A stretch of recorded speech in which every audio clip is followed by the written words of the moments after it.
I want you to listen to Congressman Joe Neguse of Colorado. This is the way you handle a mainstream media that completely adopts the narrative of the right wing, the narrative of Donald Trump, the narrative of MAGA. I want you to listen to this, and then we'll take it on the other side. If we come to November 1st and these contingency funds haven't been released, if nothing has been accomplished in restoring SNAP benefits, will you call on your Democratic colleagues to reopen the government and deal with these shutdown crises immediately, deal with healthcare conversations once the government is reopened? So let me ask you a question. The basis for your question is, and maybe the better way to state it would be, if the Trump administration continues to violate the law, if the Trump administration unlawfully refuses to release funds so that families in Colorado don't go hungry, if the Trump administration refuses to follow the law, as they have for the better course of the last 9 months, violating statute after statute, if in that scenario these actions unfold, then how will Democrats respond? That, my view, would be a more fair characterization of the question that you posed, because it does feel a little bit like we're in the twilight zone here, with an administration that is lawless, violates the law with impunity, is now doing so with respect to the release of funds for families that may go hungry. We're here in Washington, you're here in Washington, House Republicans are gone, 6 weeks and counting, gone, literally gone. Won't show up in Washington, won't do town halls back in their respective districts. And somehow the question is posed to House Democrats as to how we will respond. The Trump administration needs to follow the law. And insofar, you've heard all my colleagues repeatedly suggest we would like to negotiate an agreement in good faith with our Republican colleagues. That is why we're here in our nation's capital. Question should be posed to Republicans: when will they get serious about working with us in good faith so that we can reach an agreement? And the passion you hear is frustration with the fact that Republicans could just simply abandon their post for 6 weeks, that the Trump administration can just violate the law without consequence. It should offend everyone. It certainly offends me. So Joe Yes. nails it.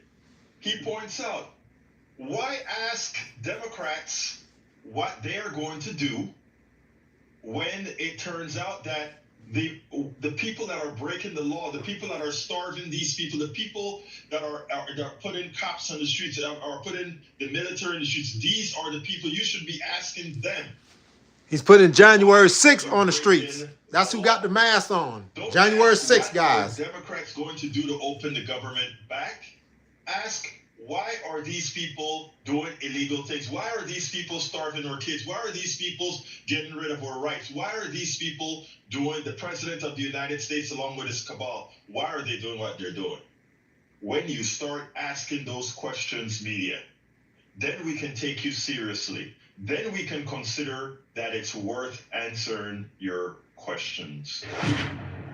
All of our country's problems, from polarization to ignorance on domestic and international issues to a complete misunderstanding of our economic and healthcare systems, are a direct result of a derelict mainstream media that too often bend over backwards to support corporate or bought politicians' wants as opposed to the people's needs for real information to make their lives better. Independent media is the only solution to inform truthfully and factually. Why? Because our loyalties are to you, the ones who fund us with small dollar contributions and subscriptions. Please consider supporting our independent media platforms by subscribing to our Egberto Off the Record newsletter at politicsdoneright.com/newsletter. Again, that is politicsdoneright.com/newsletter. It's an investment that pays incalculable dividends.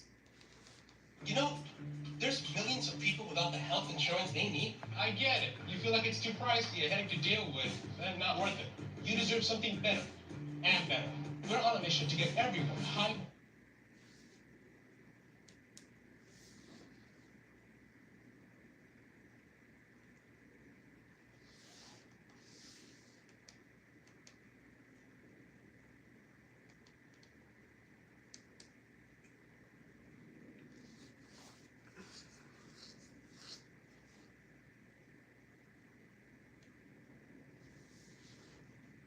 So we're going to take a look.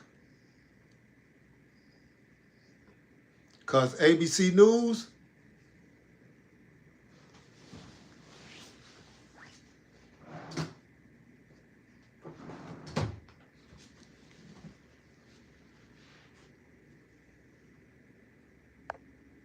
we're going to take a look. ABC News, they done brought the media of ABC News. That used to be my favorite news. And now, pay attention what they do. Everything they say, they sugarcoat it to make sure they don't point the real villains that's in the White House. Pay attention now. I'm going to turn to the news, and I'll be back with you guys after a while. I just want y'all to pay attention and listen to the news. It does not bode well for Hochul next year when he'll run for governor. And it's overall a decent night for Democrats tomorrow night. We will be watching. Of course, everyone can tune into ABC News Live to watch too. Lord Jesus, stay with us. Shut the new administration down. At 7 to 6 Central through midnight tomorrow. A lot of news ahead. Meantime, coming up in our last call, LA loves a sequel, and fans are celebrating their beloved LA Dodgers after repeat World Series win. We're going to talk about it.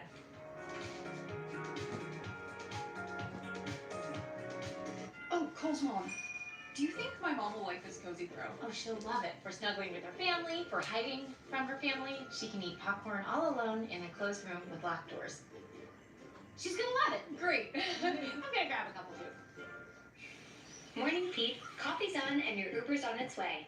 You know, I've been thinking, maybe I should just go by Peter now? Peter Davidson. Not bad. Nah, sounds like I'm going to try and sell you an extended warranty. How about Petey? I know a dog named Petey. Little P or Big D? Oh, The latest trend in shopping? You know it's Amazon Lens. Go Pete. I like it. I like you too. The latest trend in shopping? You know it's Amazon Lens. Go from camera roll to closet by uploading pics of your favorite looks. And shop similar matches to make them all your own. Oh, you want to get specific? Just circle the search. Boom, like that. Whatever's filling your inspo feed, find it in the Amazon shopping app. See it, shop it. Amazon Lens. Here's a little way to create some big gift-giving magic. With Amazon Lens, shop anything you see.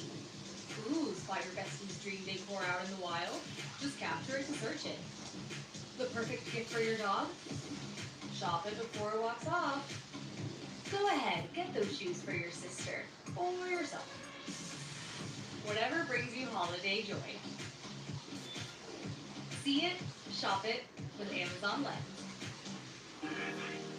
Love is a lesson that doesn't end.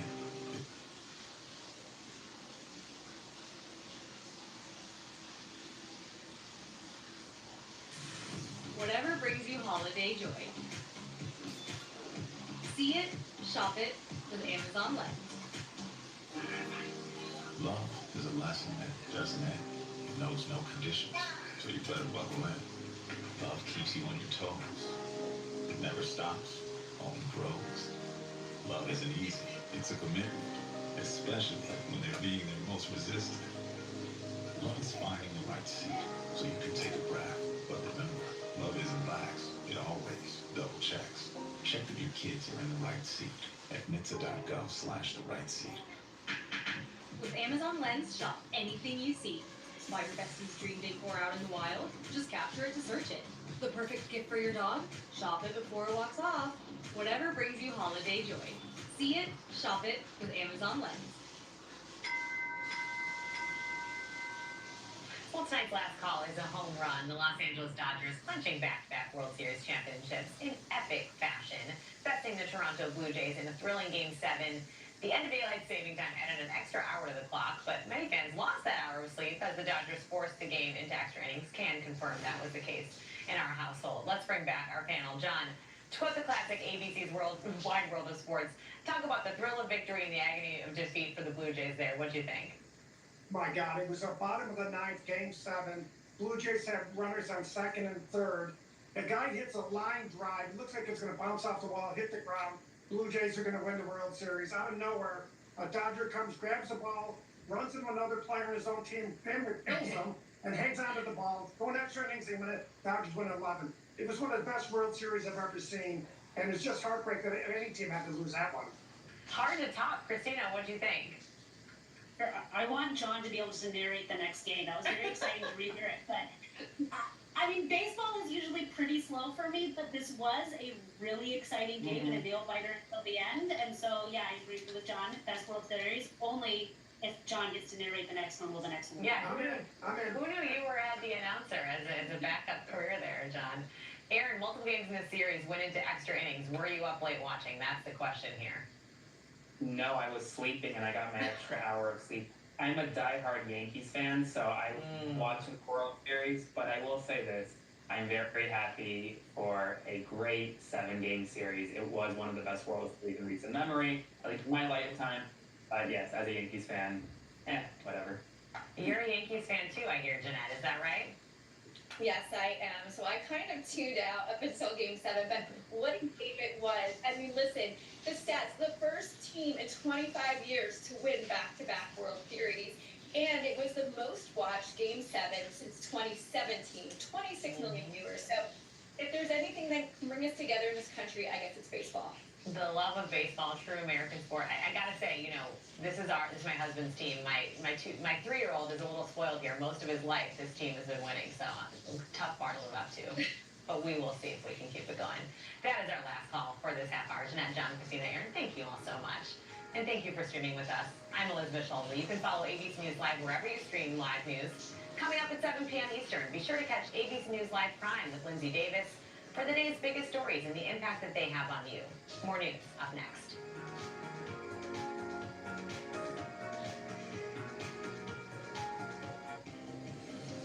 This is a story about the one. The one who looks to Granger to make sparks fly. Getting it done right is a craft. It takes experience, the right material, and the right partner like Granger with a wide range of professional-grade products. For the one, working hard means others can play even harder. Call, click Granger.com, or stop by. Granger, for the ones who get it done. I need help fixing my sink. Okay, let me find a tutorial for you. Do you have a pipe wrench? Is this it? Maybe I should schedule a plumber on Thumbtack.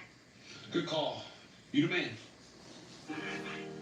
Love is a lesson that doesn't end. It knows no conditions, so you better buckle in. Love keeps you on your toes. It never stops, only grows. Love isn't easy. It's a commitment, especially when they're being their most resistant. Love is finding the right seat so you can take a breath. But remember, love isn't lax. It always double checks. Check that your kids are in the right seat at NHTSA.gov/the right seat. Tell me about your little Reddick. Not afraid to ask anything. Do you still play football? Did you play for his game? That just meant I was ready. What becomes possible when we show up? Go, Leo! Not to fix, but to see them. Touchdown, baby! How would you say your personality? We show up, not perfectly, but fully. With time, with care. Hey, you got this. You got this. Sign up to be a mentor. You got this. The latest trend in shopping? You know it's Amazon Lens. Go from camera roll to closet by uploading pics of your favorite looks. And shop similar matches to make them all your own. Oh, you want to get specific? Just circle the search. Boom, like that. Whatever's filling your inspo feed, find it in the Amazon shopping app. See it, shop it. Amazon Lens. Attention shoppers, did you know you can shop your camera roll? Upload a pic of an inspo save, and boom, you're shopping. From dorm room to dining room to whatever inspires you. See it, shop it with Amazon Lens.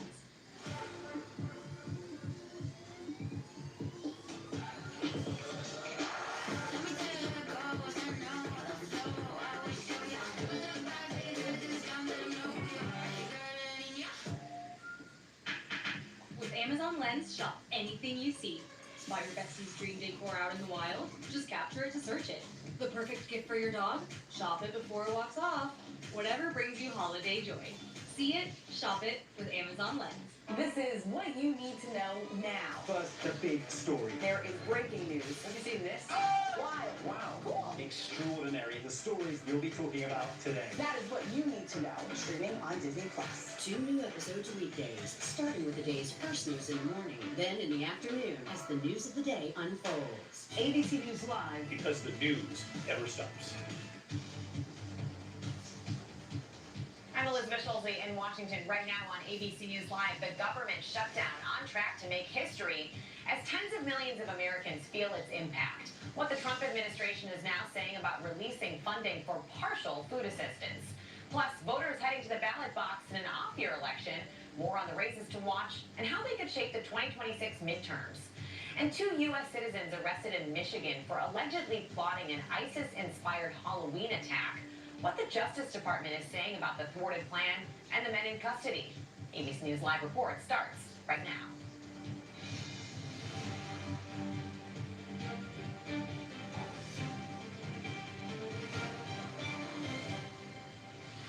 We begin with the government shutdown barreling toward an all-time record as missed benefits and missed paychecks now upend the livelihoods of tens of millions of Americans. Today is day 34 of the impasse. The record is 35 days back in President Trump's first term. Now the battle is boiling over when it comes to SNAP food benefits. The Trump administration saying today that it will provide partial benefits after a federal judge ordered it to use emergency funds to keep the program funded. But an administration official warns that this could still take weeks or even months. ABC News' Christian Cordero is tracking the latest for us. So Christian, the administration has agreed to release these funds to protect SNAP through the shutdown, but it warns that it could still take weeks or months to do that. So why is that? Yeah, Elizabeth, it's great to be with you. And it's one of several hurdles the administration has cited when addressing the overall question of can these emergency funds be used to protect SNAP during the shutdown? And it seems like, based on what the administration has indicated so far, the answer that they're providing is no. And so to that question, that very specific one that you asked about the timeline of it, what the administration is saying is, look, even if we did release these funds, which they say that they intend to do, there are different procedural issues that each state may and likely will, according to the administration, come across in order to distribute these funds appropriately. And that varies state to state, and that's where they give this really wide-ranging timeline between weeks and months, presumably passing what the government shutdown would last, in theory anyways, and hopefully, as many people depend on this. The other issue that the administration is citing when it comes to the overall can these funds be used is the dollar amount overall. There's $4.65 billion in this emergency fund that they say that they're willing to drain, but that only covers about half of what SNAP needs in the month of November alone. So you see that they're at this crossroads that, it doesn't seem like this is going to provide the amount of aid to people who depend on this, and that could potentially put more pressure on both sides of the aisle to come together to find a deal and another way to fund this program. Right, and still no clear momentum, at least, on Capitol Hill. Democrats still kind of holding firm on this demand to negotiate on health care subsidies. Senate Majority Leader Chuck Schumer said today the administration is dangling the threat of hunger over Democrats' heads on this. And both sides of the aisle have really used very similar language in blaming each other. But the fact of the matter is the simple spending bill has failed 13 times now. There wasn't even a vote on it today. And in some ways it wouldn't even really matter because they would have to go back to the drawing table in a couple of weeks, because that's really what this short-term spending bill was going to fund them through, was November 21st. So there's a lot of really big questions in front of lawmakers right now. And really what could also add some pressure, Elizabeth, is, as you know, the Affordable Care Act tax credits, really what's hinging on this issue of whether to reopen the government now or later, with that provision kind of put back in. The marketplace is open. So Americans are shopping for their health insurance. They're seeing how it's going to be impacted next year. And that could move the needle as time goes on. Christian Cordero tracking all of this for us today. Thanks so much. The Democratic mayor of Allentown, Pennsylvania, Matt Turk, joins me now for more on how this shutdown is impacting his city and SNAP benefits there. Great to have you here.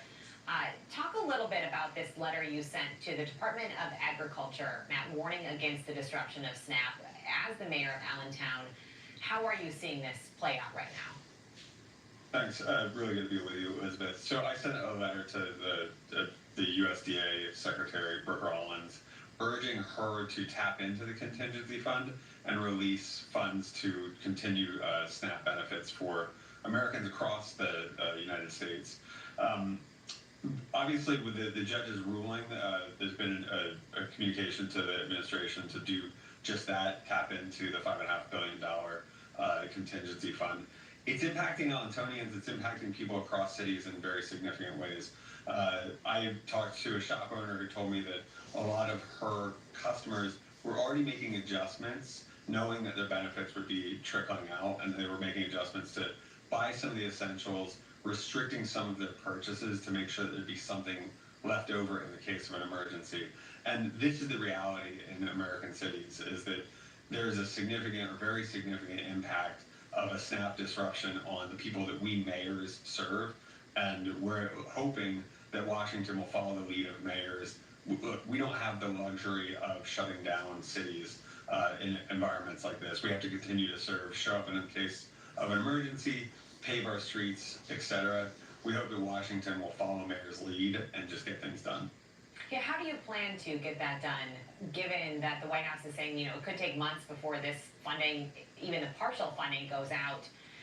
What is the plan to try to help those people and continue to do what you're saying needs to be done? Well, I mean, first of all, I think it's insane to suggest that it's going to take months to get funding out. That sounds like somebody who's dragging their feet and unhappy with a decision that's been given to them.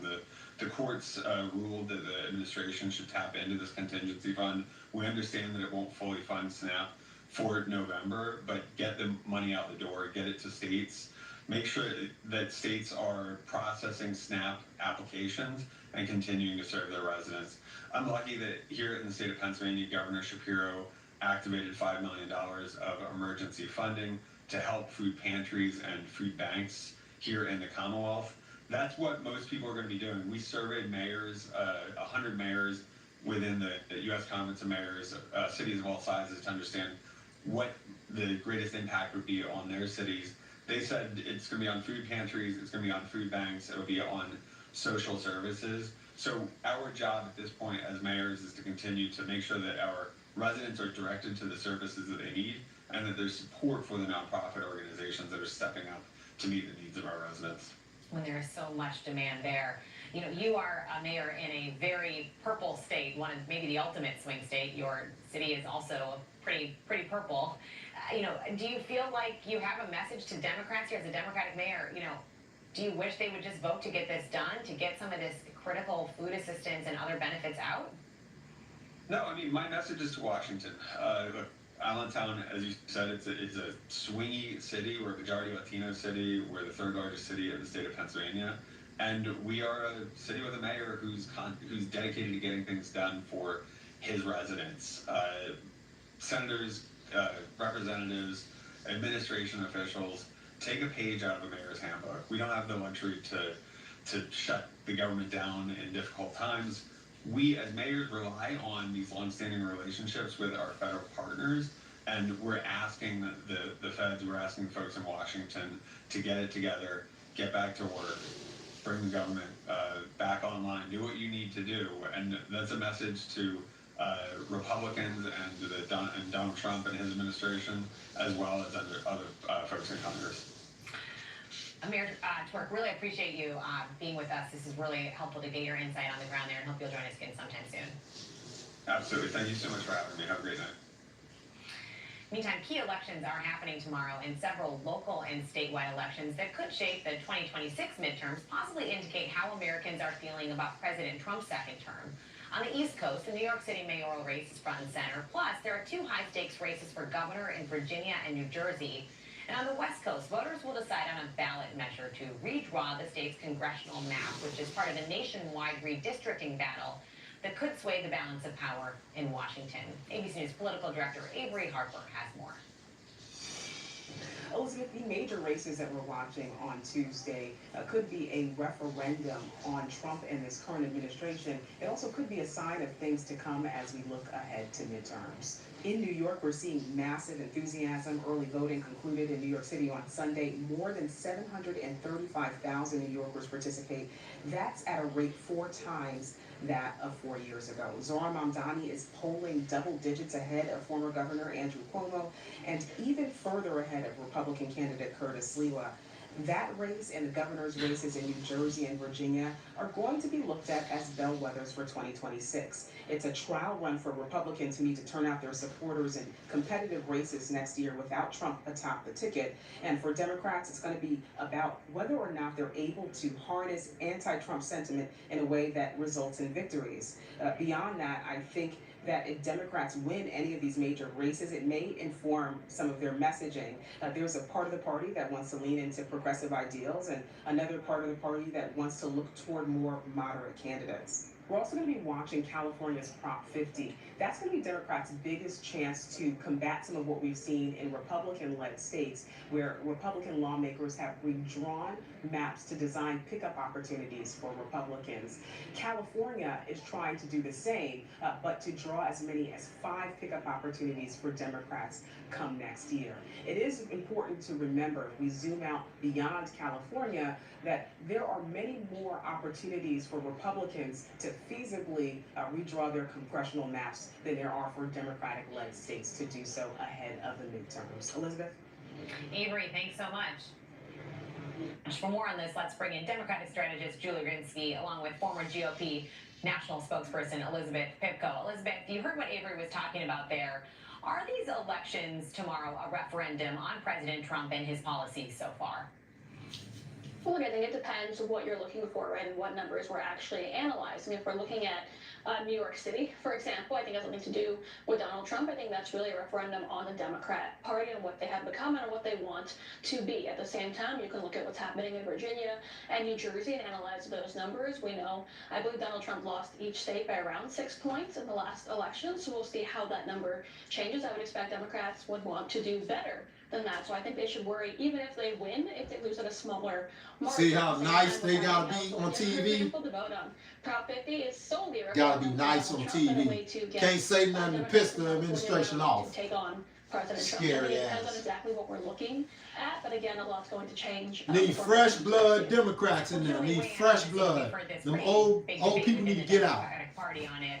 They're too fucking scary. Look at. Should be extrapolated to reflect the broader views of the Democratic Party. Where do you stand on this?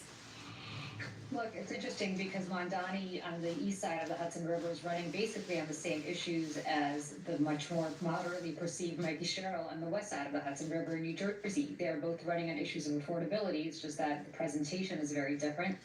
And the perception is very different. Having said that, Mamdani is talking very much about how to be able to afford to stay in the most expensive city or one of the most expensive cities in the country. And Cheryl is talking about how to be able to afford to stay in a state where property taxes are the highest in the nation. So I don't necessarily think that it's the issues that separate them so much as the perception of how they're campaigning and how they present themselves. But the interesting thing here is that for Cheryl, she's very much running and leaning into the anti-Trump narrative because she's had 8 years of Democratic control that she has to effectively separate herself from. Voters are obviously unhappy with affordability issues in her state. She needs to make sure that they blame Donald Trump for that and not the incumbent Governor Phil Murphy, who's a Democrat.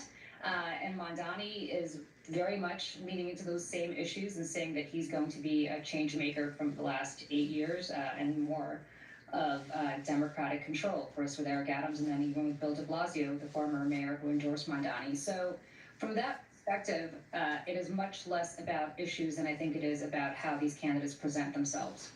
But you say, as you say, Julie, it's about affordability. We know that that was really a winning or the defining issue for President Trump. That's enough. I don't know what everybody's seen. Victory in 2024. But Democrats really kind of flipped the script here. I'm signing off We know because I need to go make a phone call. So I'll be back with you guys in a minute. Right? I mean, New Jersey is the bellwether for this because